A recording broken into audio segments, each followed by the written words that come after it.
Éduc, nous vous remercions vivement de votre présence à ce deuxième atelier sous la loupe d'ABC Éduc qui porte sur l'orientation scolaire et aujourd'hui plus spécifiquement l'orientation dans l'enseignement supérieur et au-delà. Donc, je profite simplement pour rappeler que ABC Éduc est une ASBL et donc, si vous êtes intéressé, vous pouvez évidemment vous affilier. Pour s'affilier, il suffit de se rendre sur le site d'ABC Éduc et il y a un endroit où on peut s'affilier. Cette affiliation, elle coûte 40 € pour une année ou 70 € pour 2 ans. Et elle vous donne par ailleurs droit à une réduction au niveau de l'inscription à la REF qui se tiendra justement en septembre 2022. À mon avis, tout le monde a reçu l'information. La REF aura lieu à Lausanne en septembre et ici, il vient d'y avoir justement une prolongation au niveau de la deadline pour soumettre les communications et donc c'est jusque fin janvier. Donc voilà, n'hésitez pas à soumettre, à vous inscrire à la REF, à vous affilier à ABC Éduc. Je pense que c'est une réduction de 50 € à la REF, alors que l'affiliation, elle ne coûte que 40 €. Donc voilà, voilà, je ne vais pas garder la parole plus longtemps, simplement 3 interventions aujourd'hui. Une première intervention de Michael, de l'ARES et de Lucé Louvain. Je ne sais pas quelle casquette il prend ici, mais voilà, il se présentera juste après.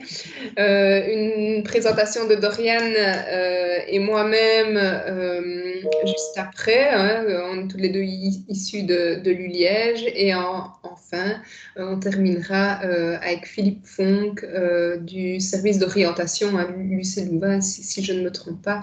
Et il aura également l'occasion de se présenter à ce moment-là. Alors, ce qu'on va faire, c'est chaque fois faire les présentations de 15-20 minutes maximum.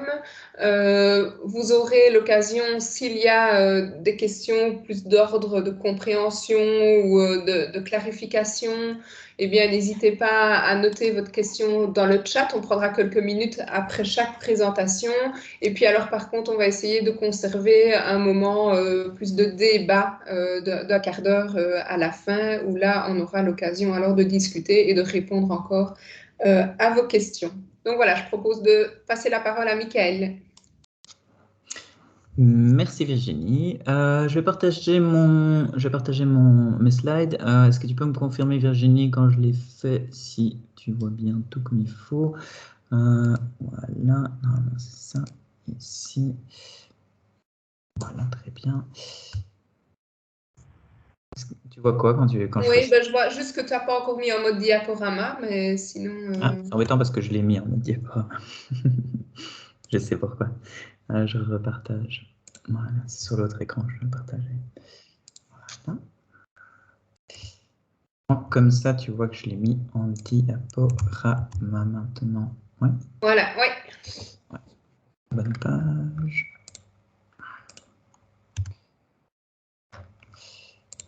Voilà. Voilà, tout à fait. Ça va comme ça, c'est bon? Oui, c'est parfait. Ok, très bien. Mais donc, moi, je voulais vous parler un petit peu aujourd'hui de l'orientation dans l'enseignement supérieur et peut-être avec je dirais avec ma casquette de chercheur et peut-être mon regard plus précis qui va parler essentiellement de l'enseignement supérieur, mais au travers plutôt d'un regard sur l'enseignement universitaire et sur la première année dans l'université, enfin d'entrée à l'université. Et donc aujourd'hui, j'aimerais bien un petit peu discuter avec vous du rôle de la préparation du jeune dans son orientation et à quel point est-ce que c'est un facteur primordial par rapport à tous les éléments de réussite et de diplomation qu'on peut poser par la suite. Je précise peut-être que, comme l'a dit Virginie, moi je m'appelle Michael Declercq et je suis référent chercheur au niveau de la RES. Et je fais des recherches sur l'aide à la réussite et l'évaluation des pratiques d'accompagnement à la réussite. Mais je suis également professeur invité au niveau de l'Université catholique de Louvain, avec lesquels je mène également d'autres recherches sur l'accompagnement de l'étudiant dans l'enseignement supérieur et dans l'enseignement universitaire. Et donc, Je vous rappelle peut-être que la fois dernière, on avait déjà parlé enfin, on avait déjà beaucoup discuté de l'orientation à l'école et on l'avait fait sur une approche assez spécifique qui est l'approche orientante que Damien Canzitou et Émilie Carozin avaient bien explicité et qui avait été mis en pratique par Jean Renard.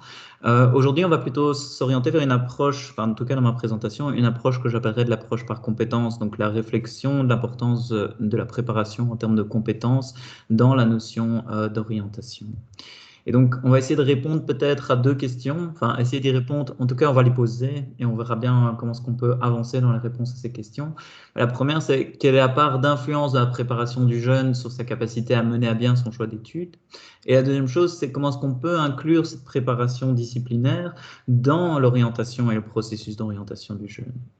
Et pour ce faire, on va parler de la préparation et du processus de transition. Ensuite, on parlera un petit peu de cette notion de compétences et de comportement adaptatif pendant l'année pour venir à, je dirais, peut-être au point le plus important, qui est la façon dont on pourrait intégrer cette notion de préparation à la notion globale, je dirais, d'orientation du jeune vers l'enseignement supérieur. Voilà. Donc peut-être un point, n'hésitez pas à m'interrompre s'il y a quelque chose de vraiment pas clair. Et Virginie, si tu vois quelque chose qui semble, enfin qui semble particulièrement pertinent, n'hésite pas à m'interrompre un moment. D'accord. Et donc les choses par le début, la notion d'orientation et la notion de transition, c'est intéressant de pouvoir préciser dès le départ que la vie, c'est un parcours qui est ponctué de moments de transition. Et donc, on est souvent en transition et en changement de rôle, en changement de statut, en développement et en croissance. Et cette notion de transition, elle va beaucoup guider les travaux sur l'accompagnement de l'étudiant dans l'enseignement supérieur au travers notamment d'un chercheur qui s'appelle Nicholson et qui a développé le modèle des cycles de transition. Donc vous avez un petit schéma juste ici qui dit quoi? En fait, Nicholson il dit que l'être humain est constamment dans une phase de transition et qu'il évolue entre ces 4 phases de préparation, de rencontre, d'ajustement et de stabilisation, et que c'est en fait un cercle continu et que au travers de ce cercle continu, chaque personne est toujours plus ou moins dans une phase, soit de préparation, soit de stabilisation, par rapport à différents domaines de sa vie. Ce qu'on voit dans la littérature, c'est que au travers de ces différentes transitions, les transitions scolaires et professionnelles sont, je dirais, au cœur du travail d'orientation. Et dans ces différentes transitions, une des transitions qui est potentiellement la plus compliquée et la plus difficile à vivre, c'est ce qu'on appelle la transition vers l'enseignement supérieur. D'après Jacques, par exemple, c'est une des transitions scolaires les plus compliquées à gérer parce qu'il y a énormément de changements qui se mettent en place et le jeune ne fait pas que rentrer dans l'enseignement supérieur, il fait aussi une transition en tant que personne vers une espèce de, je dirais, d'évolution du jeune qui est dépendant de sa famille vers un jeune adulte qui serait plus indépendant et plus autonome. Donc c'est vraiment cette notion de transition qu'on met au cœur de nos travaux. Et aujourd'hui, on va un petit peu se concentrer sur cette notion de transition au travers de l'enseignement supérieur, avec un modèle que j'ai développé ici. Mais on va se concentrer précisément sur la première étape de cette notion de transition, qui est la préparation à la transition, qui nous intéresse quand on discute de l'orientation et du processus d'orientation et comment est-ce qu'on peut préparer le jeune au mieux à rentrer dans l'enseignement supérieur et à s'orienter. Et donc, d'après notre très cher ami Nicholson, il y a 3 grandes tâches à réaliser lors de cette préparation. C'est de développer des attentes claires et réalistes, d'être positivement motivé et d'avoir développé un état de préparation suffisant. Et on va un petit peu revenir sur ce qu'il veut vraiment dire par ces différents éléments et comment est-ce qu'on peut l'intégrer dans un travail d'orientation.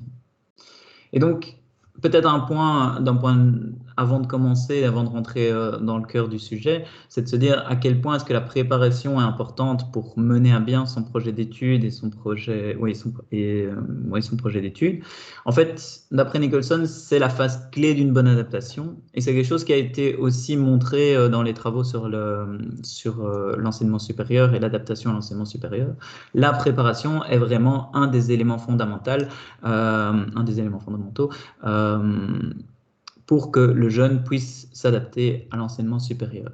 Ça va déterminer la bonne réussite des prochaines phases, en fait, des phases de rencontre et des phases d'ajustement qui auront lieu dans le nouveau contexte.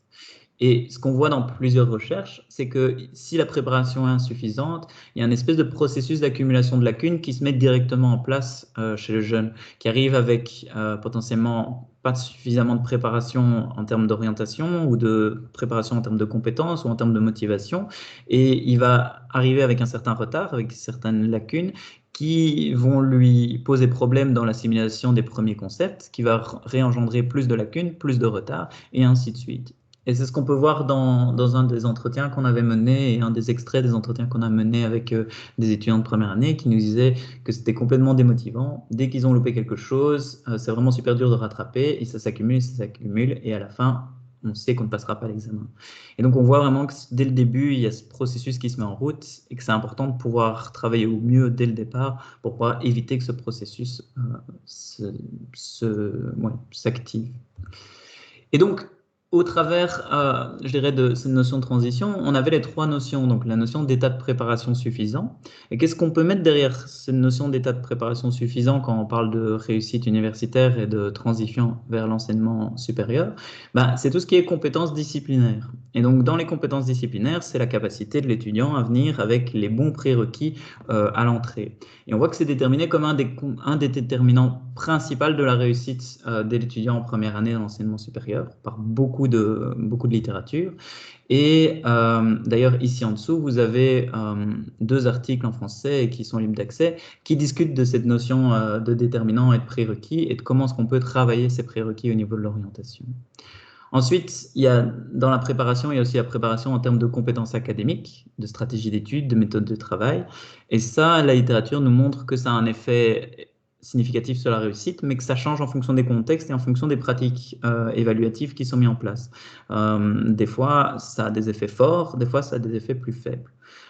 Quoi qu'il en soit, la notion de compétences académiques et compétences disciplinaires, ça a un effet particulièrement fort dans notre contexte belge. Pourquoi? Parce qu'on est dans un contexte avec un système éducatif ouvert où n'importe quel étudiant peut rentrer dans n'importe quelle étude s'il a validé son CESS. Donc cette notion de compétences disciplinaires prend un rôle particulièrement fort.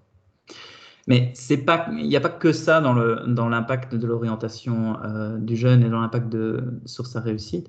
Il y a aussi cette notion de compétence de gestion de soi et d'être positivement motivé.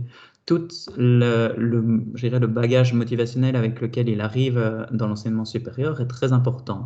Et dans ce bagage motivationnel, un des facteurs qui va être le plus important, d'après la littérature, c'est le sentiment d'efficacité personnelle. C'est que le fait que l'étudiant arrive à l'université ou dans l'enseignement supérieur avec une vraie croyance en ses capacités à réussir. Il y a plusieurs recherches qui montrent que c'est le prédicteur psychosocial le plus important. Juste derrière les performances disciplinaires, c'est vraiment le prédicteur psychosocial le plus important. Et ce, même en contrôlant pour les autres informations. Ce qui veut dire qu'à performance égale, un étudiant qui aura plus confiance dans ses capacités à réussir aura tendance à mieux réussir et mieux s'adapter. Il faut quand même faire bien attention à deux choses. C'est le réalisme de ce sentiment.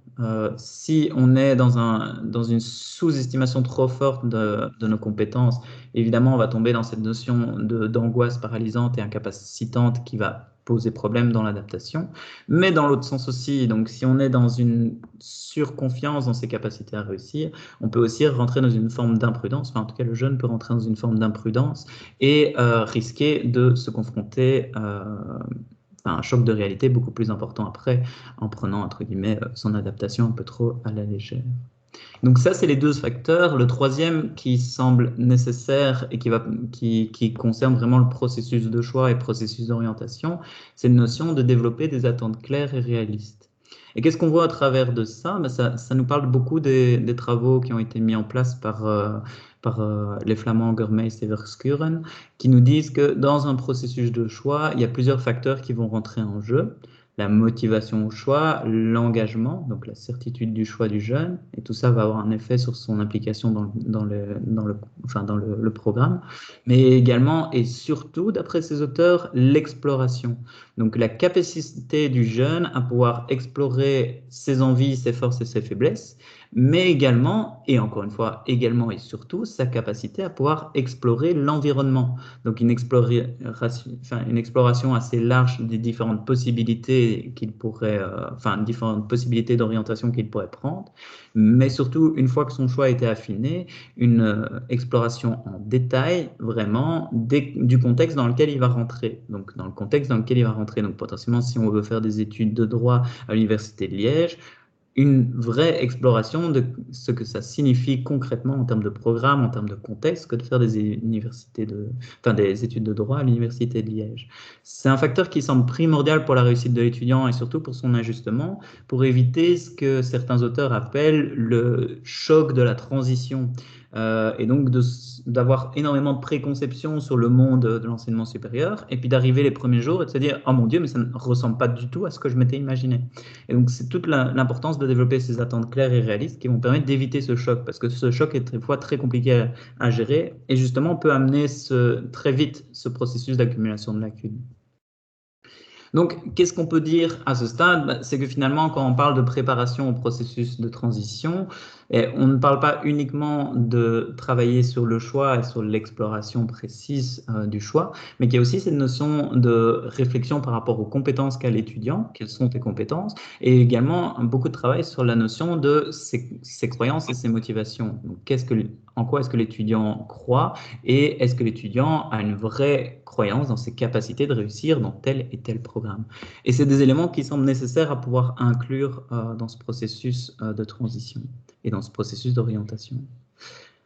Au niveau du deuxième point, c'est un point qui ne va pas prendre trop longtemps, mais qui est nécessaire à réfléchir, c'est de se dire, d'après ce que je viens de vous dire, on pourrait se dire que la préparation, c'est l'élément primordial pour le jeune pour pouvoir s'adapter et que si cette préparation est échouée, il va avoir énormément de problèmes. C'est vrai, mais c'est quand même important d'adopter un regard prudent sur l'impact de cette préparation. D'après les recherches, ça prédirait à peu près 20 à 30% de la réussite de l'étudiant. Donc, ça pourrait avoir un effet sur à peu près un quart de sa réussite. Ce qui veut dire qu'il y a 3/4 de sa réussite qui viennent d'autre part, d'accord? Donc, ça a un rôle déterminant, mais ça n'a pas un rôle absolu. Ce qu'on voit, c'est que la façon dont l'étudiant va prendre en compte et va s'engager dans sa réussite pendant l'année va aussi déterminer à peu près un cinquième de son adaptation au monde universitaire. Donc, c'est important de pouvoir comprendre que ici, ça joue un rôle déterminant, mais pas absolu, mais que l'étudiant a aussi un pouvoir assez important d'action pendant l'année, même si la préparation n'a pas été bonne.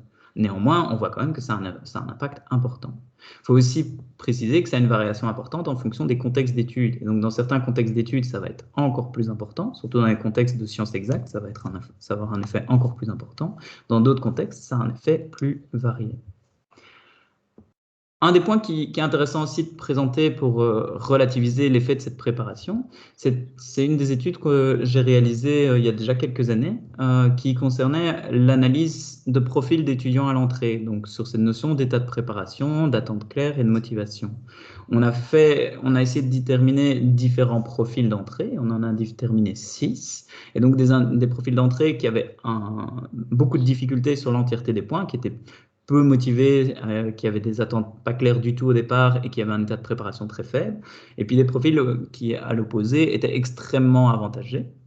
Et ce qu'on voit en fait, c'est que ça a évidemment un impact fort sur leur réussite et leur abandon, mais que même dans les profils qui, je dirais, les plus à risque, donc qui présentent toutes les difficultés que j'ai présentées ici, il y a quand même 25% de réussite. Donc, il y a 25% des étudiants qui présentent tous les aspects négatifs de préparation qui réussissent quand même.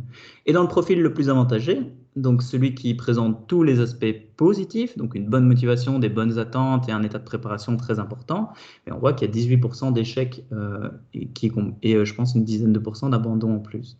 Donc, on voit que c'est pas un élément, c'est un élément fort, mais pas déterminant de façon absolue pour la réussite de l'étudiant. Donc, comment est-ce qu'on pourrait adopter une approche un peu plus nuancée du rôle de la compétence? Déjà, adopter une vision un peu plus multiple de la compétence à l'entrée, qui n'est pas qu'une dimension disciplinaire, c'est aussi une dimension académique, une dimension motivationnelle et évidemment une dimension de choix. Et c'est agir au plus tôt, comme je vous l'ai bien expliqué, ici pour pouvoir travailler au mieux sur l'orientation du jeune, c'est agir au plus tôt directement pour éviter l'effet cumulatif et donc investir dans l'orientation et la formation à l'orientation dès le départ pour que il y ait une plus grande formation à l'orientation et une moins grande diversité des actions qui sont mises en place dans l'enseignement secondaire. Évidemment, pour faire tout ça, ce serait intéressant de pouvoir renforcer les partenariats entre l'enseignement supérieur et l'enseignement secondaire. Et donc, la façon d'avancer, ce serait potentiellement de proposer une action qu'on appellerait une action située, donc qui s'adapterait au public et au contexte, donc pas une action générale qui fonctionnerait sur tous, mais plutôt une action qui s'adapte aux différents modes de l'enseignement supérieur, mais aussi aux différents publics de l'enseignement supérieur, mais aussi une action multiple, donc qui permettrait de pouvoir combiner ces attentes réalistes, cette motivation et cette préparation. Et c'est vers ça que j'ai envie de tendre et de terminer et de conclure la présentation, c'est de se dire que, en fait, comment est-ce qu'on pourrait avoir cette action située et cette action multiple, comment est-ce qu'on pourrait la mettre en place? Et on pourrait la mettre en place avec des dispositifs qui permettraient de travailler sur ces différents éléments. Ici, vous avez une illustration de ce que fait le CIO et des différentes fiches que propose le CIO pour permettre de questionner ces différents éléments à différents moments précis du parcours. Mais je pense que Philippe Fonck pourra vous en parler davantage si vous voulez. Mais ce qu'on a aussi et qui a été également développé davantage en France, c'est ce qu'on appelle le dispositif Columbus. Et Columbus, c'est un outil systémique flamand qui fait exactement ce que je vous ai expliqué. Donc, il travaille à la préparation et à l'orientation dans l'enseignement supérieur dès l'enseignement secondaire et sur les différentes dimensions que je vous ai présentées. En fait, il travaille sur le maillon qui manque à notre chaîne du système éducatif actuel, qui est vraiment la responsabilité partagée et à partager de l'orientation du jeune entre l'enseignement supérieur et l'enseignement secondaire. Une initiative qui ressemble un petit peu à ça et qui est un peu dans la même lignée, c'est l'initiative c'est le projet Cursus qui est travaillé à l'UC Louvain et dont vous avez la référence ici et que vous pourrez avoir par la suite.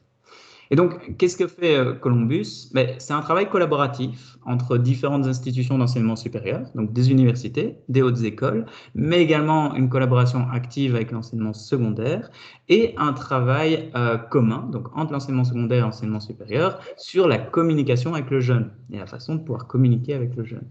Et c'est un processus progressif, comme vous voyez ici, c'est un parcours qui permet de poser les différentes questions progressivement de l'orientation. Quelque chose qui commence assez tôt, en 5e secondaire. Enfin, assez tôt. En tout cas, il ne commence pas à l'entrée dans l'université. C'est un test qui est non contraignant et non obligatoire, en 5e et en 6e.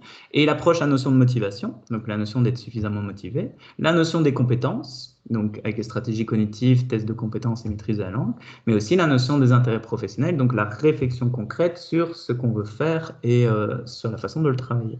Et c'est évidemment intégré dans une démarche d'orientation. Donc, c'est un test progressif qui se fait en ligne, mais qui est intégré dans un travail de concret avec les professionnels en secondaire, donc avec les enseignants et avec le CPMS. Et comme je vous l'ai dit, c'est un travail progressif, donc qui travaille sur les différentes phases qu'on présentait avec Germain et Severskuren.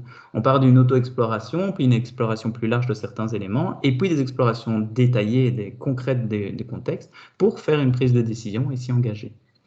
Donc, ça permet, leur volonté, c'est vraiment de pouvoir renforcer l'équité de soutien à l'orientation, parce qu'ici en secondaire, en Fédération Wallonie-Bruxelles, on a beaucoup de différences dans les actions d'orientation. Eux, ils essayent de contrer ça au niveau de la Flandre et d'essayer de fournir un outil pour tous, mais qui soit adapté aux différents contextes. Et ça permet aussi d'accompagner le jeune durant ces deux dernières années du secondaire dans ce choix, l'obliger à rentrer dans un processus de réflexion et de choix. Et donc, évidemment, c'est des résultats les résultats qui sont fournis aux jeunes, c'est des résultats qui sont fournis avec un retour. Donc, c'est travailler directement en présence et on ne laisse pas l'étudiant seul face à son feedback, donc par rapport aux différents feedbacks qu'il pourrait recevoir sur ses capacités à rentrer dans différents systèmes d'université, différents programmes ou différentes hautes écoles. Et donc, on travaille directement sur le feedback et la façon qu'a le jeune de s'en emparer pour en faire quelque chose de constructif. Parce que je vous ai mis quelques références ici. Un feedback qui est peu développé et laisser le jeune seul face à des feedbacks qui seraient peut-être négatifs, ça risque d'avoir plus d'effets négatifs que d'effets positifs. Donc, ça risque de le mettre dans une position compliquée. Voilà, ça termine un petit peu ce que je voulais vous présenter, mais donc peut-être pour repréciser, donc on est vraiment sur une notion d'orientation multiple et qui permettrait d'avancer progressivement. Et donc, je pense qu'il y aurait moyen de s'inspirer de ce que nous propose Columbus et nous propose la Flandre pour essayer d'avancer plus avant et de réfléchir à la façon dont on pourrait mettre en place ça de manière plus localisée à différents endroits. Donc, je vous remercie de votre attention et si jamais vous voulez en savoir plus, vous avez plusieurs références ici que vous pouvez aller consulter qui sont en français. Et je pense qu'on a encore un petit peu de temps pour quelques questions. Non? Merci à vous. Merci, Michael. Si les personnes ont le chat, parce que par exemple, nous, on n'a pas le chat. Vous n'avez pas le chat? Non, moi non plus. C'est embêtant. Mais donc, si jamais vous voulez poser des questions, vous pouvez... Il faut lever la petite main, du coup. Oui, tout à fait. Oui, je vois une main levée de Damien. Damien. Ouais, bonjour à toutes et tous. Je suis désolé pour le petit retard que j'ai eu. J'avais averti Michael, mais j'ai une question notamment sur Columbus. Tu sais qu'on travaille, que je travaille sur l'orientation et dans le cadre du pacte, on a un peu étudié ce que Columbus faisait. Oui. Mais j'aurais voulu peut-être, si tu as plus d'informations, est-ce que Columbus est utilisé par, tu parlais de différents contextes, par vraiment tous les étudiants? Est-ce que les étudiants qui se destinent plutôt à du qualifiant, est-ce que ils ont accès à Columbus? Et finalement, peut-être avoir une réflexion sur l'intérêt d'une telle plateforme ou d'un tel dispositif pour des élèves qui sont peut-être en fait en 5e et 6e, s'ils sont en qualifiant professionnel par exemple, ils sont déjà d'une orientation prédéterminée. Donc je ne sais pas si tu as quelques éléments là-dessus. Oui, peut-être pour préciser, le début de Columbus, il a été mis en place avec d'abord des écoles partenaires, évidemment, avant d'avoir une mise en place globale. Et c'est quelque chose qu'ils ont mis assez récemment en place, c'est le travail avec les options plus qualifiantes, dans la mesure où, et donc l'option qualifiante a aussi, a aussi accès à Columbus. Mais effectivement, c'est une question qui se posait de leur côté, de se dire, ils se posaient la même question que toi. Dans quelle mesure est-ce que l'option qualifiante va avoir autant besoin de s'emparer de ce dispositif? Et ils l'ont ouvert pour le moment. Ils sont en phase de test pour voir comment est-ce qu'ils arrivent à s'y emparer. Je n'ai pas plus d'informations à ce stade, mais à la base, effectivement, c'est plus réfléchi pour les filières générales et techniques. La notion de qualifiant, théoriquement, c'est que tu rentres déjà dans un processus d'orientation beaucoup plus tôt et que tu es orienté indirectement par ta filière. Donc, ils l'ont ouvert, ils sont en train de le tester, mais je n'ai pas encore plus de retours à ce niveau-là. D'accord, merci. Non, de rien, demain. C'est vrai. Ah oui, c'est pour ça que je reviens feedback. Il a apprécié. Là, j'ai l'image, mais j'ai pas le son. Okay. Moi, Sur la sympathique, comme ça, quand on les voit. C'est ça. Du coup, je me crois. Nous, on a le son, mais pas l'image. Ouais. Mais j'ai pas de micro. Est-ce qu'il y a d'autres questions ou pas? Il y a d'autres questions. Peut-être à la deuxième présentation pour ne pas... Oui. L'idée, c'est qu'on ouvrira le débat plus largement à la fin. Oui. Ok. Alors, on va partager aussi notre PowerPoint. Et donc, oui, Michael, tu n'as qu'à nous dire si c'est OK. Là, on voit Voilà. C'est bon. C'est bon? Oui. Ok. Donc voilà, avec Dorian, donc on est tous les deux donc de l'Université de Liège. On travaille à la SPE. On va vous présenter ici une recherche, une double recherche. Je vais d'abord vous présenter un peu un état des lieux de la question qui porte sur la division sexuée dans l'enseignement supérieur. Et plus spécifiquement, vous allez le voir sur les sections sciences et maths. Et puis alors, j'aborderai un tout petit peu la question des parcours dans ces sections. Et puis alors, donc ça a été fait dans le cadre d'une recherche commandité par la ministre de l'Enseignement supérieur. Et alors, Doriane aura l'occasion de vous présenter plus les résultats de sa thèse, des recherches qu'elle a menées dans le cadre de sa thèse.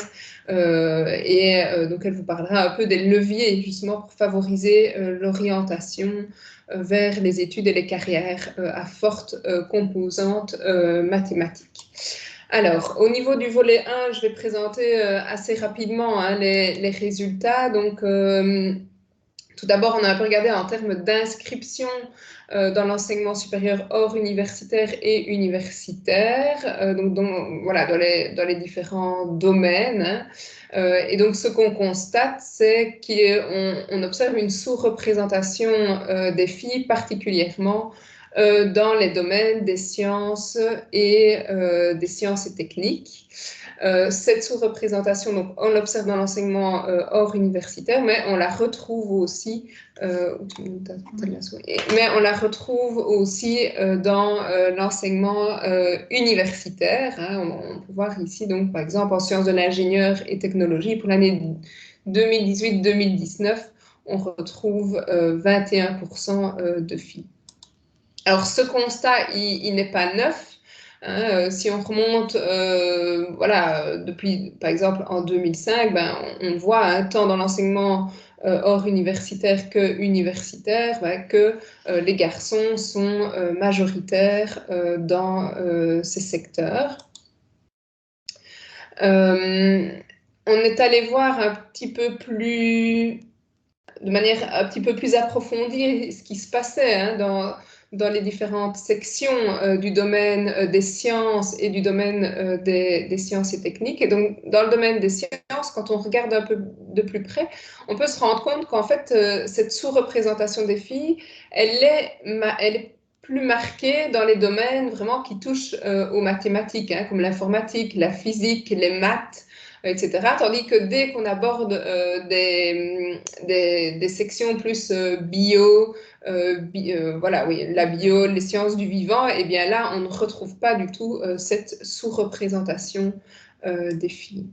C'est un peu la même chose dans les sciences de l'ingénieur et technologie. On a des études d'ingénieur et un master en ingénieur civil biomédical, et bien là, on atteint quasi la parité. Il y a quasi autant de filles que de garçons, alors que dans tous les autres masters, on voit que les filles sont vraiment largement sous-représentées.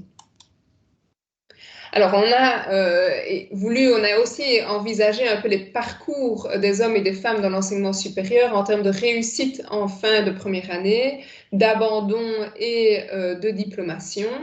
Alors, au niveau de la réussite en fin de première, ici, on a pris la réussite à 45 crédits. Au niveau du supérieur hors universitaire, on peut constater que les femmes réussissent aussi bien, voire mieux, leur première année d'études dans les domaines où elles sont sous-représentées. On constate la même tendance dans le supérieur universitaire de manière encore plus marquée. En ce qui concerne l'abandon, cette analyse, on l'a proposée parce qu'il nous semblait intéressant de s'interroger vraiment sur la persistance des filles et de distinguer un peu si les réactions face à l'échec vont être différentes selon le genre de l'étudiant. Est-ce que les filles ont plus tendance à s'inscrire dans un autre domaine l'année suivante quand elles ont échoué, ou est-ce qu'elles sont au contraire plus persévérantes? Alors, dans le supérieur hors universitaire, il n'y a pas de tendance nette qui a pu être mise en évidence. Maintenant, dans le supérieur universitaire, là, on constate des résultats plus nets avec un taux d'abandon qui est plus élevé chez les hommes, et cela dans tous les domaines qu'on a envisagés. Et donc, les choix des filles de s'inscrire dans ces études, en bravant un peu les stéréotypes, semblent être des choix relativement, entre guillemets, forts, puisqu'elles s'y accrochent et elles persistent dans leur choix d'études. En termes de diplôme, donc on a là opté pour un suivi de cohorte. Dans le supérieur hors universitaire, on peut constater que les taux de diplomation des filles sont souvent plus élevés que celui des garçons, sauf en sciences. Et alors, dans le supérieur universitaire, là, on a un meilleur taux de diplomation des filles au terme des bacs, hein, qu'on l'envisage à l'heure ou avec une année de retard. Par contre, au niveau des diplômes de master, les différences hommes-femmes là sont un peu plus marquées quand on considère les diplômes obtenus à l'heure. Par contre, quand on considère les diplômes obtenus avec une année de retard, eh bien là, les différences sont plus ténues. Donc voilà, ici, moi, je vous ai juste fait un petit topo des données les plus actuelles possibles, hein, qui étaient à notre disposition l'année passée en termes d'inscription, de réussite, d'abandon des filles et des garçons dans ces domaines scientifiques ou mathématiques, à composante mathématique. Et donc là, et donc en synthèse, ce qu'on voit vraiment, c'est donc sous-représentation des filles dans le secteur des sciences et techniques, particulièrement vrai pour les sections à forte composante mathématique. Et dans ces sections, eh bien, on peut observer donc une meilleure réussite des filles en première année, moins d'abandon et plus de diplômes à l'heure. Et donc, je passe la parole à Doriane pour la suite. Voilà, donc merci Virginie. Effectivement, j'ai mené en fait une thèse sur cette question des aspirations aux études et aux carrières dites à forte composante mathématique, et la question du genre m'a particulièrement préoccupée. Et donc, le but de cette thèse, c'était surtout de pouvoir identifier les leviers qui allaient permettre aux jeunes, aux filles en particulier, mais aux jeunes de manière générale, de pouvoir aspirer à ce type d'études et de carrières qui sont porteuses en termes d'emploi et d'avenir. Et donc, et donc, le modèle théorique qui a vraiment guidé mon étude, c'est un modèle très connu, hein, qui est le modèle de l'expectancy value, qui prévoit, pour le dire vraiment de manière très synthétique, que les aspirations d'études et de carrière peuvent être influencées par des variables à la fois contextuelles, mais aussi par des variables plus motivationnelles, c'est-à-dire le fait de se sentir capable d'y arriver, le fait d'y accorder de l'importance, d'accorder de l'intérêt à ces études-là, etc. Donc, vraiment, le cadre qui nous préoccupe ici, c'est que pour aspirer à des études ou des carrières mathématiques, eh bien, il existe à la fois des leviers motivationnels et des leviers contextuels. Alors, dans la littérature, les leviers motivationnels ont souvent été pointés, ont souvent été étudiés, et on remarque en fait qu'en fonction des systèmes éducatifs, les leviers motivationnels qui sont identifiés comme étant porteurs pour les choix d'orientation, eh bien, ils changent en fonction du système éducatif dans lequel on étudie la question. Et donc, c'est vraiment important, si on veut des réponses pour nos jeunes en Fédération Wallonie-Bruxelles, eh bien, d'effectuer des analyses sur ces données et sur des données qui sont propres à notre système éducatif. Pour tout ce qui est levier plutôt contextuel, eh bien, on remarque dans la littérature que les variables liées au contexte sont souvent mises en lien avec la motivation ou les performances, mais rarement avec la question de l'orientation, en tout cas dans des études empiriques. Et donc, vraiment, ça a été une perspective un peu originale de ce travail, c'était de se dire, on va essayer d'identifier des leviers propres au contexte, et aussi, ici, on cible spécifiquement sur le contexte de l'école secondaire et sur ce que le prof en mathématiques propose à ses élèves, et on va essayer de voir dans quelle mesure ces différentes variables plus contextuelles liées à l'école peuvent permettre d'aspirer aux jeunes, d'aspirer aux études et aux carrières mathématiques. Et donc, dans cette présentation, je vais essentiellement axer sur les résultats liés à ces leviers plus contextuels et liés à l'école. Donc, le modèle conceptuel et la question qui ont animé la recherche est le suivant. Hein. Le but, c'était vraiment d'identifier en Fédération Wallonie-Bruxelles les leviers motivationnels et les leviers pédagogiques qui ici ont été vraiment opérationnalisés par la perception qu'ont les jeunes des attentes et des comportements de leurs profs de maths en secondaire, et voir quel impact ces éléments-là ont sur leur choix d'orientation. Et donc, dans cette démarche, forcément, certaines caractéristiques des élèves ont été prises en compte, comme évidemment leur genre, mais aussi leur performance en mathématiques, leur niveau socio-économique, le type de cours de mathématiques qu'ils fréquentent en secondaire, etc. Alors, pour être un peu plus précise sur la méthodologie, c'est 2 collectes de données qui ont été organisées dans 26 écoles en Fédération Wallonie-Bruxelles. Donc, on a eu 1091 élèves qui ont été interrogés en 5e secondaire et la plupart d'entre eux ont pu être réinterrogés en 6e secondaire. Donc, au cours de celle-ci, on a chaque fois mesuré les performances des élèves en maths, mais aussi, lors de chaque collecte, les variables présentes dans le modèle conceptuel, à l'aide évidemment d'un questionnaire contextuel. Alors, en raison de l'importante mortalité, vous l'aurez constaté entre les 2 collectes, on n'a pas fait malheureusement un suivi longitudinal, mais on a exploité, en fonction des analyses qu'on voulait faire, tantôt la première base de données, tantôt la seconde. Oh, je ne sais pas pourquoi ça bloque. Voilà. Alors, par manque de temps, je ne vais pas m'attarder trop longtemps sur les leviers motivationnels qui sont ressortis de mes analyses. Je vais juste ici vous les citer et vous expliquer très globalement ce qui est ressorti de mes travaux. Donc, le premier levier motivationnel qui a vraiment été mis en évidence, c'est le fait que la perception de l'utilité des mathématiques, ou ce qu'on appelle parfois plus communément la motivation extrinsèque, à quoi ça sert de faire des maths, eh bien c'est vraiment la variable qui est la plus fortement associée à des aspirations chez les jeunes, à des études et des carrières mathématiques. Donc le fait de percevoir que les maths sont utiles pour le futur, c'est inévitablement lié à des aspirations dans ce domaine. Le deuxième levier motivationnel, c'est tout ce qui est lié à la perception de soi. Donc, le fait de se percevoir positivement en maths, avoir une bonne image de soi en maths, eh bien, va permettre aux jeunes, toutes choses égales par ailleurs, d'aspirer à des études et des carrières mathématiques. Et le dernier levier motivationnel, c'est le levier de sentiment d'auto-efficacité en mathématiques. Et pour les études mathématiques en particulier, ça va être un sentiment d'efficacité qui se développe par rapport à des tâches mathématiques en lien avec la vie réelle. Donc, on a constaté que c'est surtout le fait que le jeune se sente capable de réaliser des tâches de maths qui sont en lien avec la vie. Donc, pour prendre un exemple, ce serait par exemple calculer le rendement d'un panneau solaire sur une année. Eh bien, c'est ce genre de tâches-là qui, quand ils se sentent capables de les réaliser, qui vont davantage leur permettre de se projeter dans des études mathématiques, plus bien sûr que le fait de se sentir capable de résoudre des tâches qui seraient purement scolaires, comme simplement le fait de se sentir capable de résoudre une inéquation, par exemple. Et donc, par rapport à chacun de ces leviers motivationnels, eh bien, j'ai essayé d'identifier les leviers pédagogiques qui allaient permettre de développer ces formes de motivation qui sont porteuses pour les aspirations aux études mathématiques. Et donc, ici, dans le tableau de données que je vous présente ici, ben, vous allez retrouver en variables dépendantes, successivement dans les 3 modèles, les 3 variables motivationnelles qui semblent être efficaces pour les aspirations aux études mathématiques. Et on retrouve ici les variables pédagogiques qui sont étudiées et qui sont mises en lien du coup avec ces variables motivationnelles.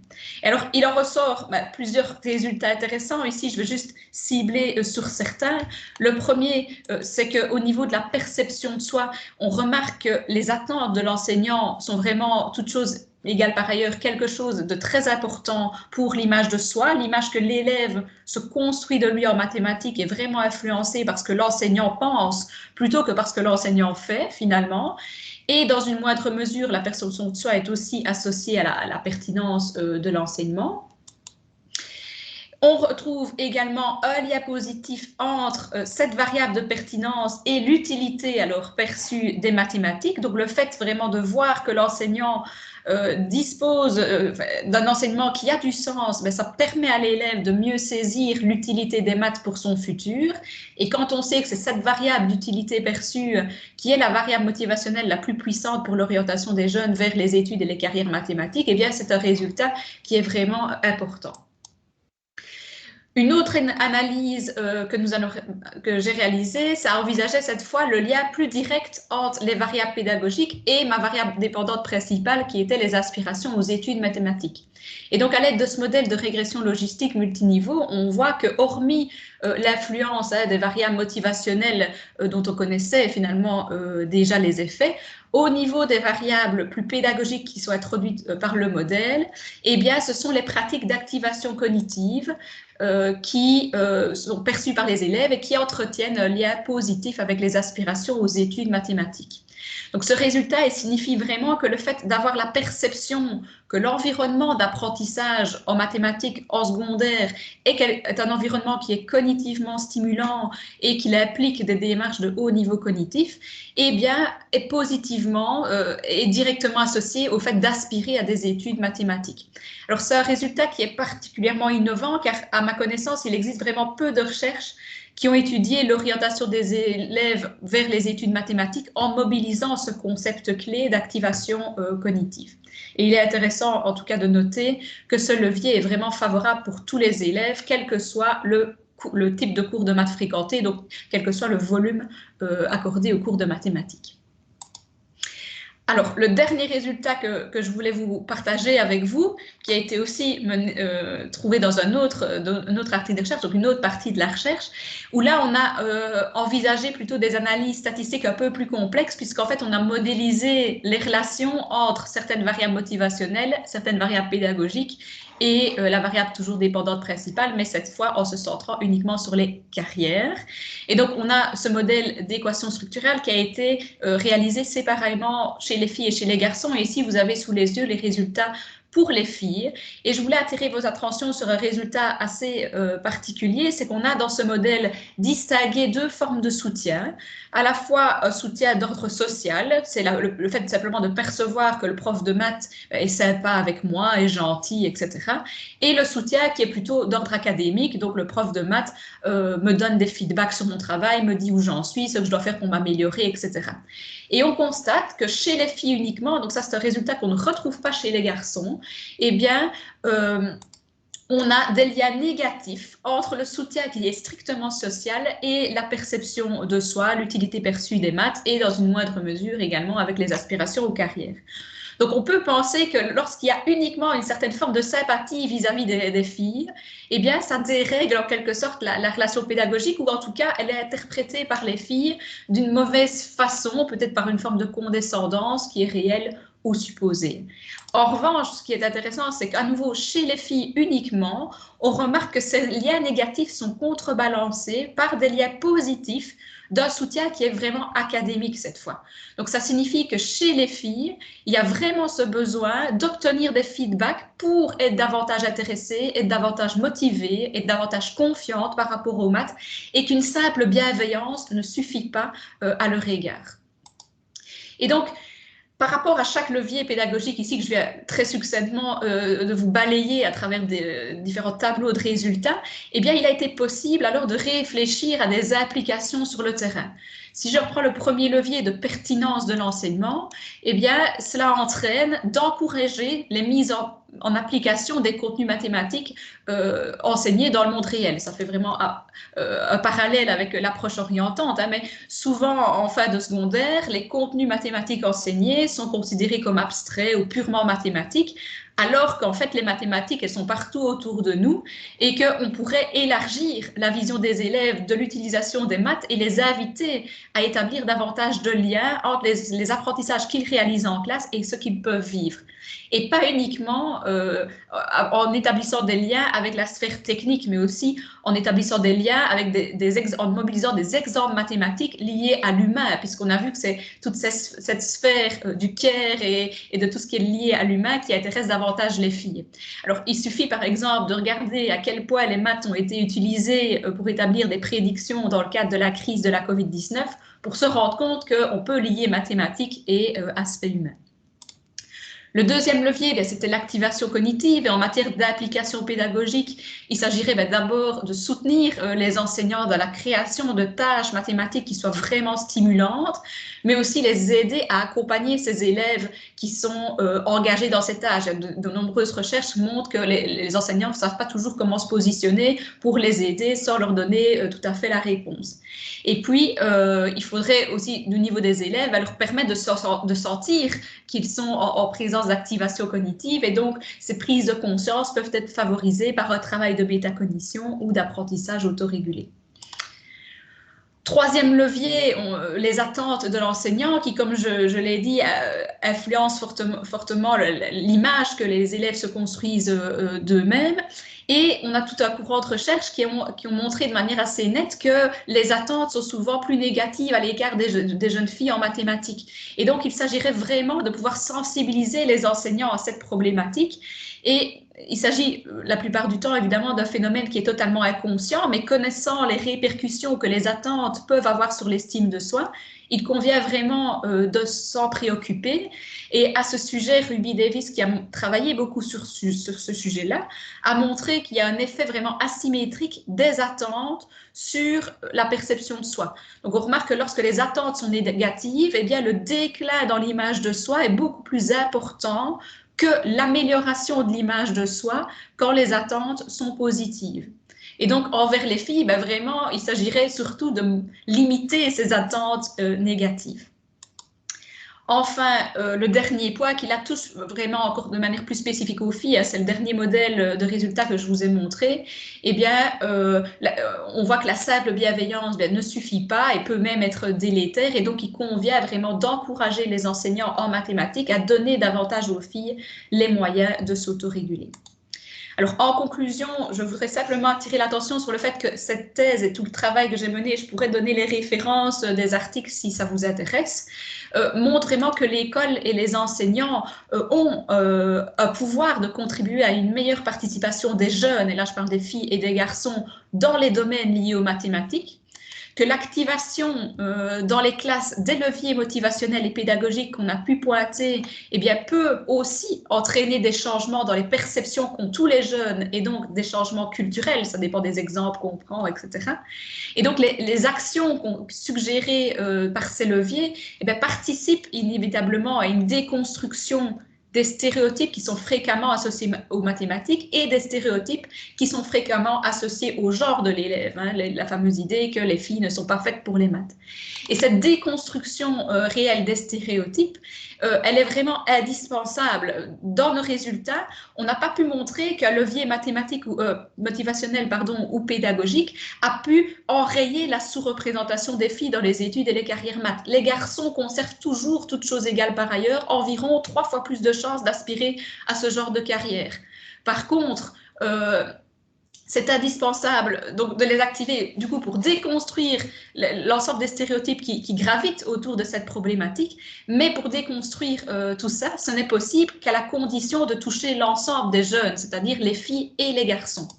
Et donc, réellement, je conclurai sur cette idée, nous pensons vraiment qu'en Fédération Wallonie-Bruxelles, il serait porteur de pouvoir poursuivre ces travaux et de les transposer, ces leviers, dans les pratiques pour en étudier les effets dans des contextes précis et surtout de pouvoir prôner une approche inclusive de cette question et des actions à mener dans des contextes de classe qui sont mixtes. Donc la sous-représentation des femmes dans les champs mathématiques, ce n'est pas uniquement un problème de femmes, c'est le problème d'une société inclusive et en proposant des actions pour tous, on évite de stigmatiser encore davantage les filles par rapport aux mathématiques et on œuvre pour que les mentalités de tous évoluent.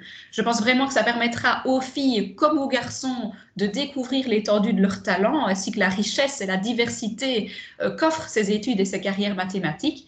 Et enfin, il est également important de rappeler que même si le genre a été mis en exergue vraiment dans cette étude et dans toute cette présentation dans le cadre d'ABC-EDUC, c'est vraiment pas la seule forme d'inégalité et donc une variabilité évidemment individuelle existe entre les groupes et elle ne peut pas être oubliée, d'où l'intérêt vraiment d'aller vers ce genre d'approche beaucoup plus inclusive. Voilà, merci pour votre attention. Peut-être allumer le micro. Ah oui, ben, le micro est allumé. Oui. Je ne sais pas s'il y a des questions, mais je me demande si on ne devrait pas enchaîner avec la présentation suivante. Enfin, je ne sais pas ce qu'en pensent Michael et Philippe, mais je me dis peut-être garder les questions pour juste après. Je vois qu'il y a déjà une main levée, mais comme il est Je vois juste une question de Damien, donc c'était une question de clarification. Oui, vite fait, quoi. Damien. Oui, c'est une question assez rapide. Merci pour la présentation. Je me demandais, est-ce que dans vos recherches, vous avez pu voir une influence ou pas du sexe de l'enseignant? Donc, quand vous parlez de soutien social, Est-ce que c'est les mêmes données pour les profs femmes et hommes? Et alors, deuxième chose, Oui. je veux bien les références de la thèse, si on sait la télécharger ou la voir d'une Oui. façon ou d'une Je autre. peux vous l'envoyer. Alors, pour le sexe de l'enseignant, j'ai effectivement introduit dans mes modèles le sexe parce que c'était vraiment chaque fois une remarque que j'avais des reviewers des articles. Mais en fait, ça n'intervenait pas. Ça ne changeait rien du tout. On obtenait toujours les mêmes résultats que l'enseignant soit un homme ou une femme, en fait. Donc, c'est vrai qu'à ce niveau-là, le sexe de l'enseignant n'était pas du tout déterminant. D'accord, ok. Et juste, encore une chose, vous différenciez le sexe et le genre dans votre travail? Alors, j'ai fait effectivement dans l'introduction de ma thèse, effectivement, j'ai porté tout un débat sur le sexe et le genre. Ici, clairement, on a utilisé les deux termes de manière un peu confondue parce que explicitement, ça a été mesuré comme sexe, puisqu'on a demandé à l'élève es-tu une fille ou un garçon dans les analyses statistiques, c'est le sexe. Mais dans les appellations, dans les articles, ça, c'est souvent les deux notions sont souvent confondues et donc on a opté genre parce que genre englobe plus de choses que le sexe physique, quoi. Mais oui, on a inclus les deux notions dans le travail, mais c'est vrai que si on est puriste et qu'on regarde uniquement ce qu'on a mesuré, c'est clairement le sexe. D'accord, merci.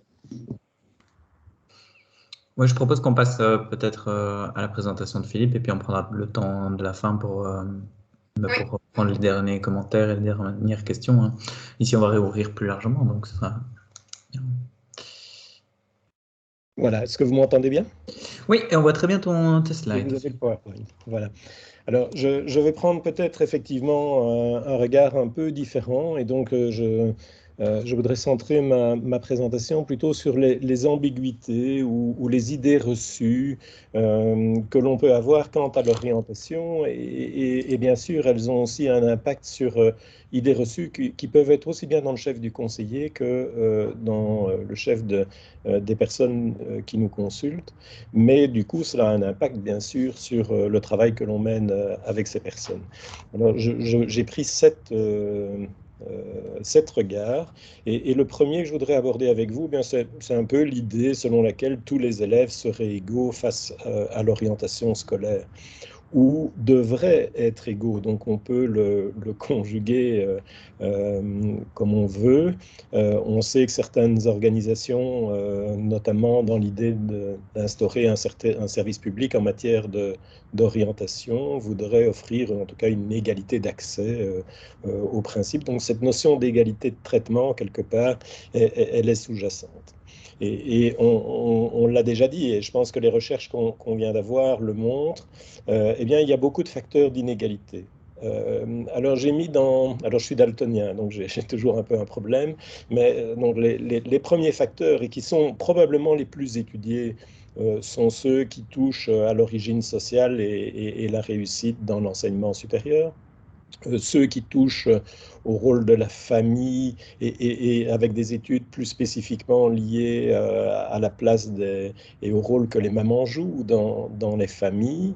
Mais c'est beaucoup plus complexe, hein. Il y a aussi, face à des jeunes qui sont issus de milieux plus défavorisés, la question du déracinement social qui est là aussi derrière, ou de la reconnaissance que les choix d'orientation peuvent avoir.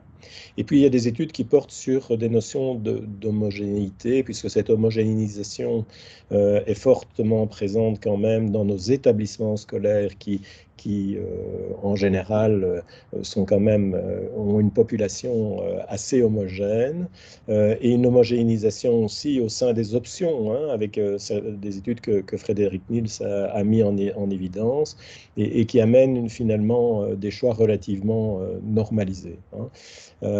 Alors, il y a des leviers, évidemment, pour travailler sur ces aspects, hein. Sur l'origine sociale, des leviers comme le tutorat peuvent être des éléments intéressants.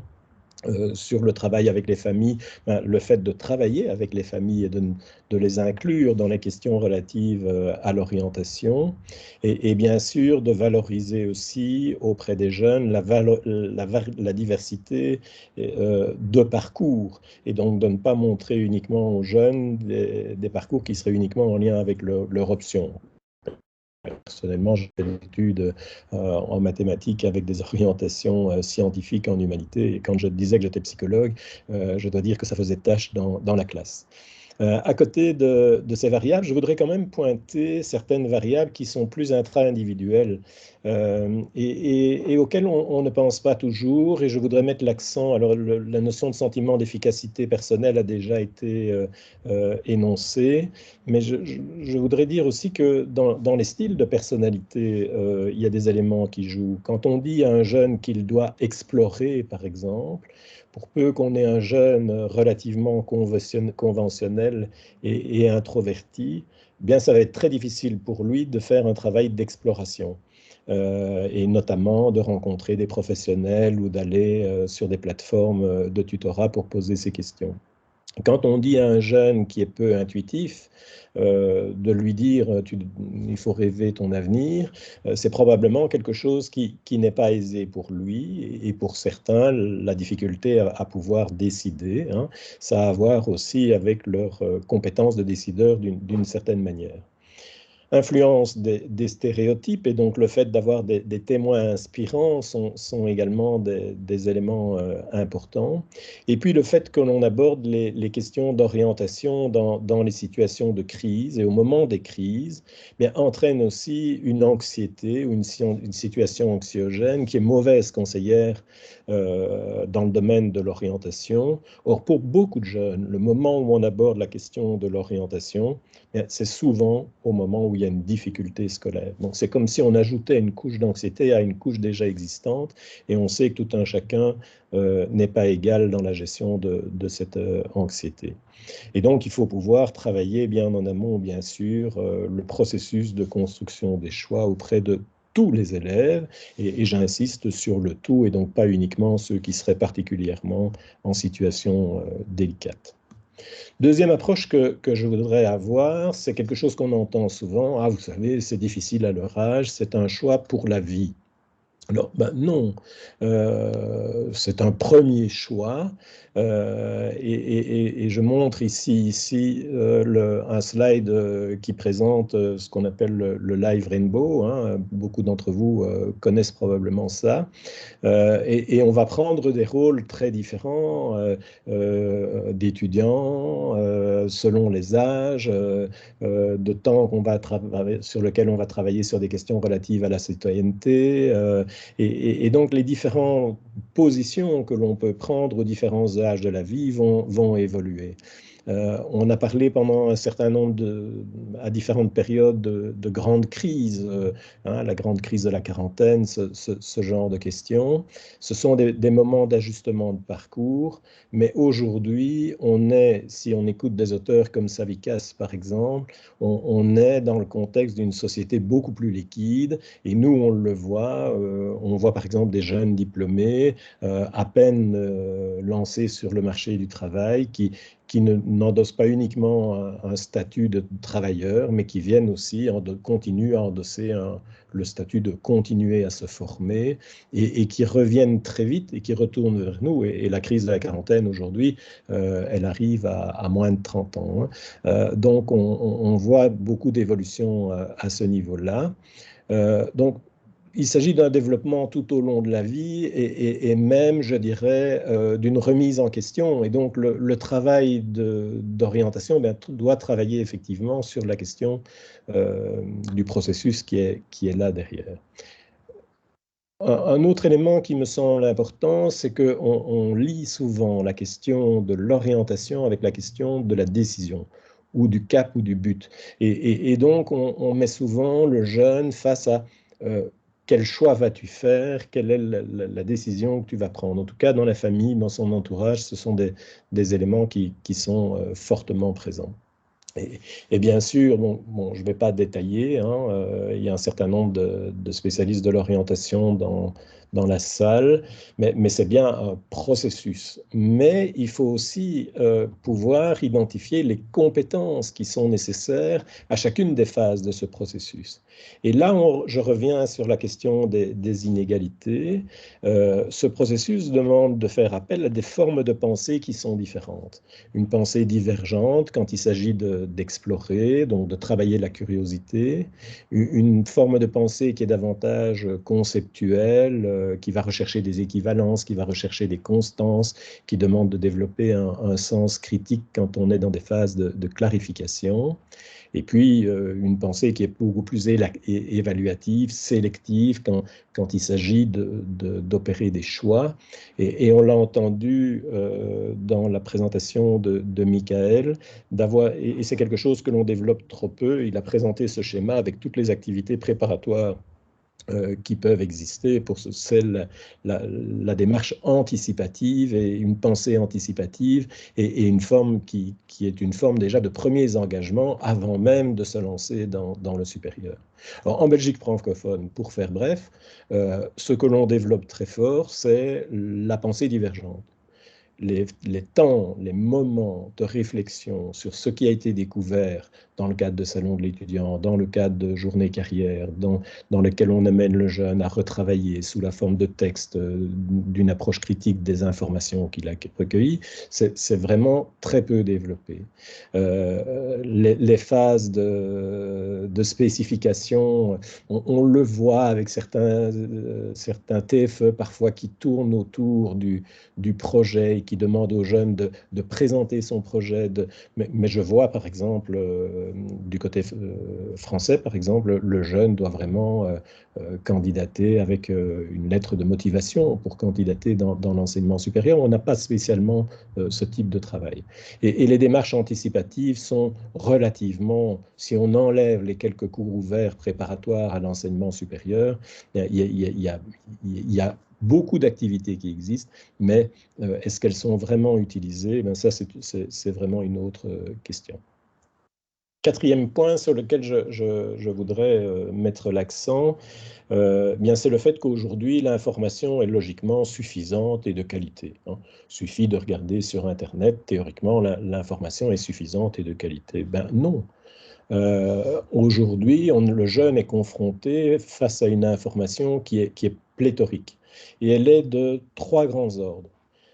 Jusqu'il y a peu de temps, on avait une information promotionnelle qui s'opposait à une information de type éducatif. Qu'est-ce que j'appelle une information éducative? C'est une information qui est destinée sur son destinataire, qui est réfléchi, qui utilise une terminologie, qui utilise des référentiels verbaux, qui sont adaptés au public auquel on destine l'information. Son but est aussi de sensibiliser et d'introduire une certaine forme de réflexivité auprès du jeune. L'information promotionnelle, elle poursuit un tout autre but. D'abord, elle est institutionnelle, elle n'est pas centrée sur la personne, elle est centrée sur l'institution, les facteurs d'attractivité, elle est centrée sur le but de convaincre en tant que tel. Et alors aujourd'hui, on voit se développer une troisième forme sur laquelle les institutions jouent aussi d'ailleurs, qui est véritablement cette information virale, qui est le règne des influenceurs, dans lequel le but est de partager avec une information qui est fortement connotée en émotion, en ressenti, avec relativement peu de regard critique, et quand il existe, il est conflictuel. Donc, on a finalement des jeunes qui se retrouvent face à une superficialité de l'information, dans laquelle il y a un manque de nuances, dans lesquelles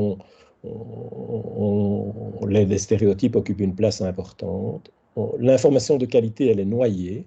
L'accès rapide et aisé est présent, mais il y a un manque de signifiance dans l'information. Manque de regard critique, je l'ai dit.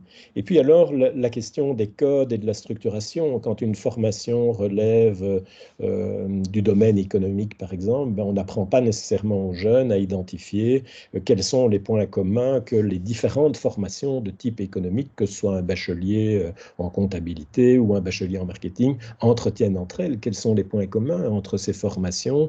Donc là, on se retrouve souvent avec un manque de vision globale. et du coup chez le jeune, une illusion de croire connaître. Or, c'est à partir de cette information que le jeune va décider. Donc, c'est un peu comme si les fondations, en quelque sorte, n'étaient pas très fiables. Cinquième point que je voudrais un peu aborder avec vous, bien mieux vaut s'orienter à partir des métiers en pénurie. Dernièrement, il y avait les assises de l'orientation et j'étais un peu provocateur sur ce sujet. Alors on pourrait croire que oui, hein, puisque les métiers en pénurie, ce seraient ceux dans lesquels il y a de l'emploi. Mais de l'autre côté, par rapport à ces métiers en pénurie, on ne se rend pas nécessairement compte que s'ils sont en pénurie, ça n'est pas pour rien et c'est parce qu'il y a des raisons qui sont là derrière. Regardez le métier d'infirmier aujourd'hui. Quand on voit l'image sociale qui est véhiculée du métier d'infirmier, la manière dont il est considéré, la manière dont il est reconnu, la pénibilité qui est derrière, quel effet cela va-t-il avoir chez les jeunes en tant que tels. Donc, ça, c'est un premier aspect. Deuxième aspect, sur la question des pénuries, enfin, ce n'est pas avec un psychologue qu'on fait un ingénieur, hein. Donc, encore faut-il avoir les compétences pour se lancer dans le domaine en question, à côté de la motivation. Et donc, je crois que là, il y a un peu des illusions. Alors, il y a beaucoup d'études qui sont commanditées sur ces métiers en pénurie, mais je voudrais quand même dire aussi que si on regarde l'ARES, qui vient de faire dernièrement une étude très intéressante avec le Forum sur la question de ces métiers en pénurie, si on regarde concernant l'enseignement supérieur, et je n'ai pas parlé des filières techniques et professionnelles, presque tout l'enseignement supérieur est en pénurie. Donc j'entends aussi un lobby des formations scientifiques, mais tout l'enseignement supérieur est globalement en pénurie. Donc ça, c'est quand même une donnée relativement nouvelle. Mais il me semble qu'il y a beaucoup d'autres contenus aussi qui peuvent être abordés quand on parle de profession et que l'on n'aborde pas. D'abord, la question du changement de rapport au monde du travail.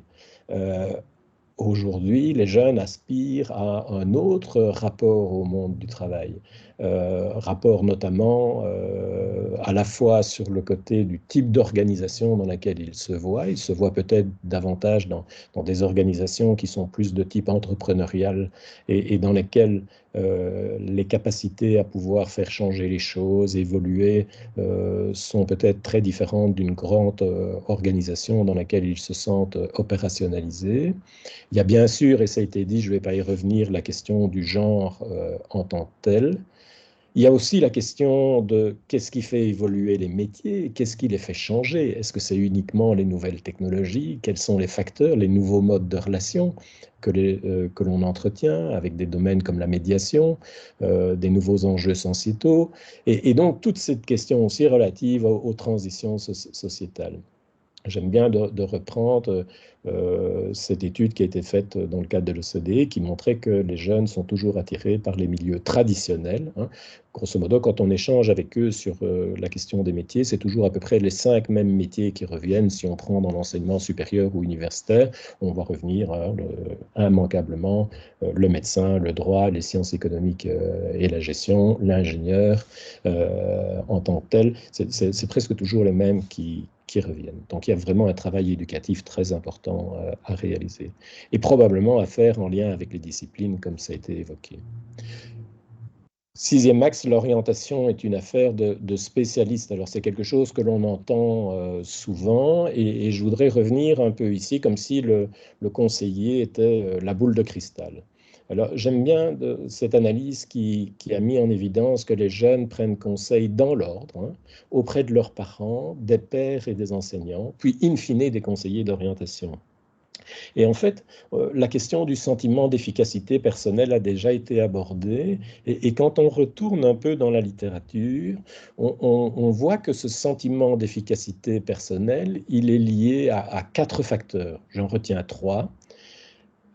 L'information que l'on détient sur sa propre histoire personnelle, ses propres expériences d'échecs et de réussites vont bien sûr jouer sur le sentiment d'efficacité personnelle. Et évidemment, les parents sont quand même des personnes qui en savent plus sur moi quelque part, hein, dans l'histoire du jeune. Et donc, quelque part, c'est logique que le jeune revienne auprès de ses parents. La deuxième chose, c'est les gens qui sont proches de vous jouent un rôle, et surtout des personnes auxquelles vous pouvez aisément vous identifier. Bien sûr, les pères sont ces personnes, et donc le jeune qui recherche à développer son sentiment d'efficacité personnelle, il va essayer de le trouver chez un jeune qui, comme lui, eh bien, réussit ou a réussi dans tel type d'études. Et puis, en troisième niveau, on voit apparaître les suggestions, les encouragements, les conseils que des personnes référentes peuvent leur donner. Et je crois que ça a été très bien dit par l'exposé de Dorian et bien analysé sur le rôle que les profs jouent à ce niveau. L'orientation n'est pas une affaire d'enseignant. Alors ça, c'est un des gros éléments qui peut être un frein par rapport à la question de l'approche orientante à l'école. Moi, j'aime bien dire que ce sont deux regards complémentaires au service de celui qui s'oriente.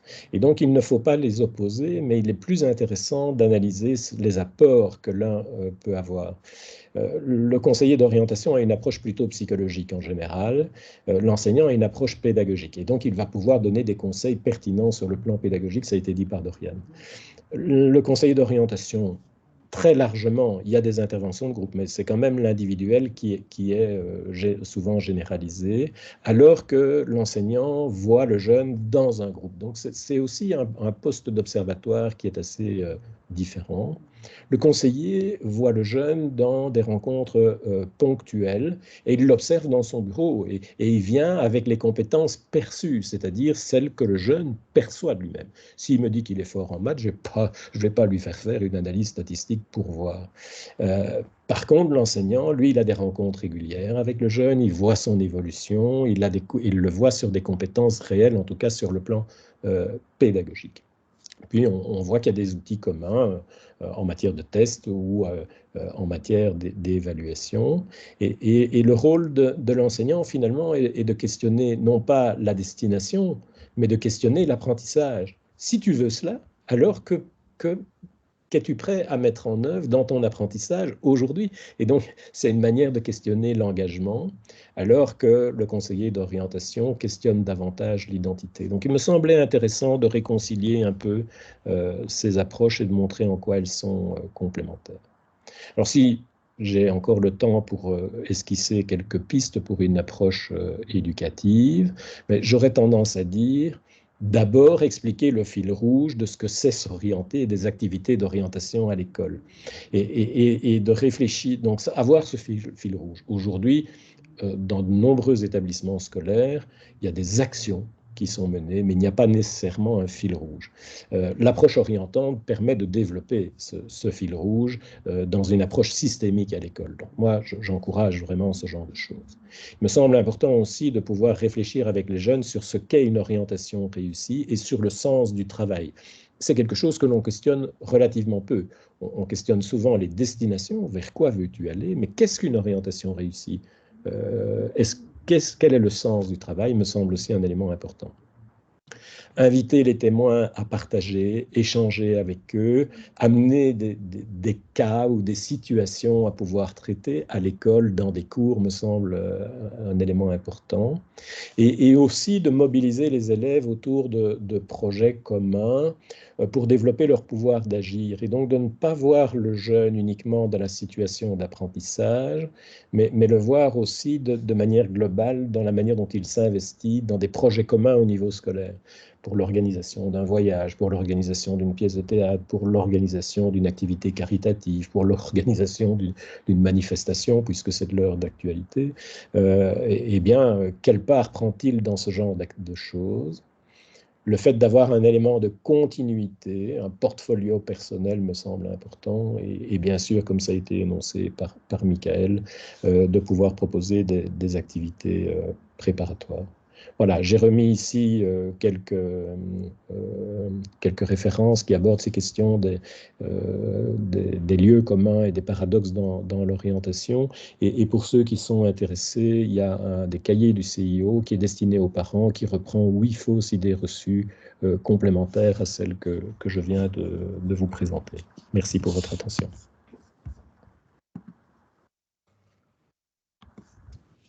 Merci Philippe. Merci. Ben voilà, est-ce qu'il y a peut-être des questions, soit directement à Philippe par rapport à ce qu'il vient de présenter, ou voilà, il nous reste, ouais, allez, je peux quand même dire 10 minutes pour discuter.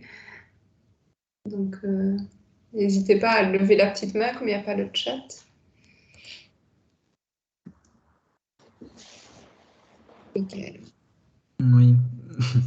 Mais j'avais une question pour Philippe un petit peu sur ça, parce que sur un point que tu as évoqué par rapport à la notion d'inégalité, parce que tu as bien présenté différentes possibilités d'inégalité qui pouvaient être présentes. Je me demandais un petit peu si tu pouvais pas nous en dire un peu davantage sur la façon dont toi tu conçois la façon dont on pourrait gérer ces inégalités de manière, enfin, je veux dire sur le court, moyen et long terme, sur la façon dont on pourrait les gérer de manière plus efficace dans un futur proche, quoi.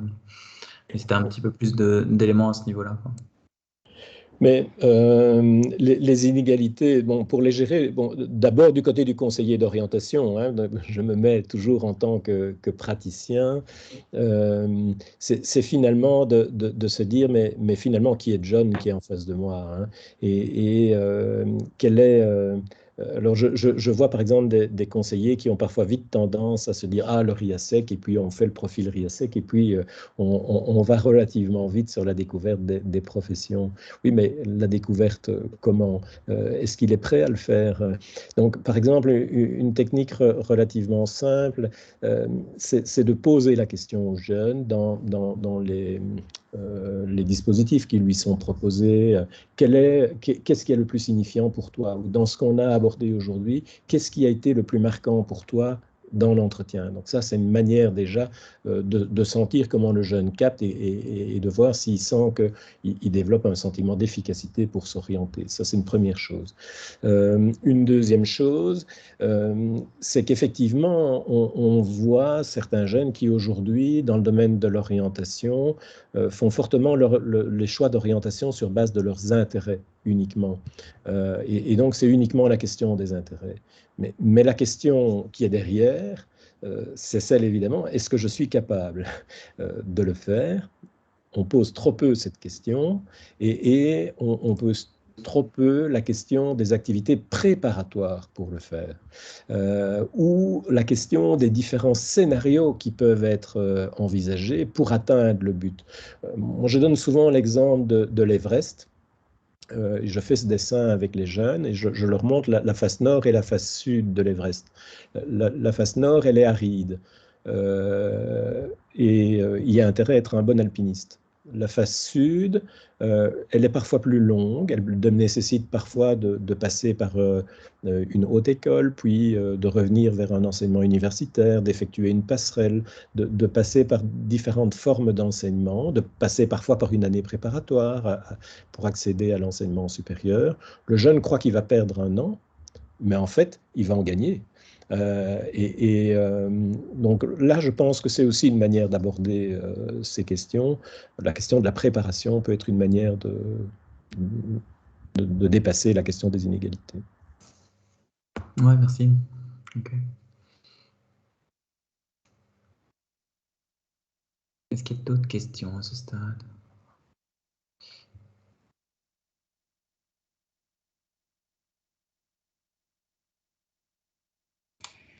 On n'a effectivement pas la conversation, ce qui est plus difficile, évidemment. Mais oui, c'est ce que j'allais dire la prochaine fois. Il faudra vraiment qu'on s'assure que le chat soit bien présent, parce que je pense que c'est plus facile de prendre la parole comme ça. Il y a le chat. Sinon, n'hésitez pas à lever la main, sinon on clôturera. Moi, il me reste encore une question pour vous, si vous voulez, mais c'est parce que je pense. Vas-y. Et c'était plutôt pour Dorian, je me demandais, mais c'est d'un point de vue plus concret. C'est comment est-ce que tu as fait pour mesurer les différentes pratiques enseignantes et pratiques pédagogiques qui sont mises en place? C'est les étudiants enfin les jeunes qui. C'est la perception, hein, c'est la perception des élèves. Donc tout ça se faisait par questionnaire. Et donc j'ai validé, il y a un chapitre de la thèse qui consiste à valider justement ces échelles de perception des pratiques. Et je me suis basée essentiellement sur le modèle théorique de Klim, qui permet d'identifier 3 piliers pour un enseignement efficace, la gestion de la classe, le climat de soutien et l'activation cognitive. Et c'est plus le pilier du climat de soutien, j'ai su le décortiquer en différentes variables, et notamment qui ont été validées dans un questionnaire qui est publié dans Mesures et évaluation en éducation. Mais donc, c'est vraiment, on est avec des pratiques perçues. Et c'est ça que quand j'étais dans les leviers, je disais surtout, à un moment donné, ici, on est vraiment dans une étude empirique où on sait que la perception qu'ont les élèves de ce que fait le prof a un impact. Après, maintenant, il reste à voir si c'est la perception qui agit ou si c'est ce que le prof fait réellement. Et donc, c'est ça que la recherche mérite d'être poursuivie dans ce sens-là, quoi. Oui, c'est pour ça que je posais la question, parce que j'avais effectivement l'impression que c'était à perception, et je me posais vraiment la question de la différence que toi tu pouvais percevoir entre ce qu'un élève va percevoir de son enseignant et ce que l'enseignant fait réellement en classe, tu vois. Oui, tout à fait, oui. Bon, souvent, on a vu que les corrélations n'étaient pas forcément importantes entre les pratiques déclarées et les pratiques perçues par les élèves, mais finalement, ce qui agit clairement sur la motivation de l'élève et sur ses propres choix, c'est le ressenti qu'il a lui au final, et ce qu'il perçoit lui. Le prof a beau avoir le même comportement avec tout le monde, s'il est reçu différemment par l'élève. Et donc, c'est ça qui est intéressant de se dire maintenant, allons voir, maintenant qu'on sait que telle et telle variable sont agissantes, allons voir comment faire pour modifier leur perception si elles ne sont pas correctes, ou pour agir sur les pratiques si les perceptions sont correctes, quoi. Tu vois, vraiment dans ce Oui, tout à fait, ouais, tout à fait. Ok, je te remercie. Une réflexion que je me faisais quand j'entendais ça et les résultats de la recherche, c'est la place pour le soutien pédagogique. Et donc ça pose vraiment la question de tous les dispositifs qui sont mis après en place. Donc une fois que le choix est fait, j'imagine que ces filles qui ont été, ou ces jeunes filles qui ont été totalement ou fortement sensibles à ce soutien pédagogique, qu'en est-il quand elles rentrent dans un bachelier en physique, quand on voit les taux d'échec dans ces filières-là? Oui, oui. Maintenant, on voit qu'elles sont apparemment persistantes, que les choix persistent, il y a une certaine persévérance chez elles, et au cas qu'elles abandonnent pas facilement. Et donc, c'est là qu'on se dit que ça peut-être c'est vraiment les filles qui bravent les stéréotypes en s'y inscrivant, ont peut-être déjà une aspiration assez profonde et un désir assez profond de le faire. Et donc, du coup, même si effectivement elles doivent encore, j'imagine, être confrontées aux stéréotypes dans l'enseignement supérieur et à des freins ou des attentes, voilà, mais elles s'accrochent parce que ça vient peut-être d'un intérêt ou d'une conviction profonde qu'elles ont envie de faire ça, quoi. Mais voilà, l'idée, ce serait aussi de pouvoir ouvrir ces études et ces carrières porteuses à tous les jeunes et qu'ils n'y renoncent pas, surtout pour des mauvaises raisons, quoi. Oui, tout à fait. Un point sur lequel, puisque je vois qu'il n'y a pas trop de questions, je voudrais revenir sur un point que j'ai évoqué quand on a abordé la question des métiers et que j'évoquais toutes ces autres portes d'entrée pour la découverte des professions. Alors, une difficulté que je constate auprès de l'équipe des conseillers, ou que l'équipe des conseillers me renvoie chez nous, c'est de dire, oui, mais de quel droit est-ce qu'à un moment donné, je vais pousser ou je vais mettre en avant telle filière, des filières scientifiques, ou bien les questions sociétales, ou bien les questions de genre. Pourquoi je vais débouler plutôt avec un aspect que l'autre au moment de l'entretien. Et donc, personnellement, je me fais de plus en plus la réflexion que le fait de faire des ateliers de groupe est vraiment un levier intéressant. Parce que là, c'est le jeune qui choisit de faire ses ateliers de groupe sur ces thématiques-là. Donc, si on fait un atelier sur évolution sociétale et choix d'orientation, alors là, c'est des jeunes qui viennent et qui se posent ces questions qui vont y venir. Et quand on fait des ateliers sur le choix des sciences et technologies, ben, là, on va avoir des jeunes qui prennent cet angle de vue et qui vont partir en découverte. Donc voilà, c'est pour simplement montrer que moi, je suis psychologue social. À côté de l'approche individuelle ou clinique, il me semble qu'il est vraiment important aussi d'avoir cette approche, ce regard psychosocial. Ok. Je te remercie pour ça, Philippe. S'il reste une toute dernière question, on peut encore y répondre, mais il est déjà 14h02, donc il ne faut pas trop dépasser. Oui, surtout que nous, on va aller donner cours, là, donc... Oui, puis j'ai entendu la cloche de Louvain-la-Neuve sonner derrière. Ah, peut-être une dernière question de Damien, et puis on clôture alors. Vas-y, Oui, Damien. j'ai pas de questions. C'était juste pour vous remercier pour les interventions qui étaient très intéressantes. Donc, remercier en même temps les organisatrices. Et donc, voilà, mais je dois y aller. C'était aussi parce que je dois vous quitter Voilà. pour une autre réunion. Donc, merci à tous. On se reverra certainement prochainement. Ouais. Oui, merci à tous. ABC Éduc organisera une autre session de Sous la loupe, à mon avis à partir du mois de mars ou quelque chose comme ça. Certainement sur le métier d'enseignant, donc voilà. Mais on vous invitera, vous recevrez encore, toutes les infos en temps utile. Je vois Jean-Philippe qui lève la main. Jean-Philippe, tu as une question? Ou tu lèves juste la main pour... Non, c'était pour dire au revoir. Au revoir, Jean-Philippe. Mais donc, au revoir, Jean-Philippe, et au revoir à tous, et au plaisir de vous revoir à la prochaine session du Sous la loupe. Et bon mercredi. Au revoir. Bonne journée à Au revoir à tous. tous, merci. Au revoir. Au revoir.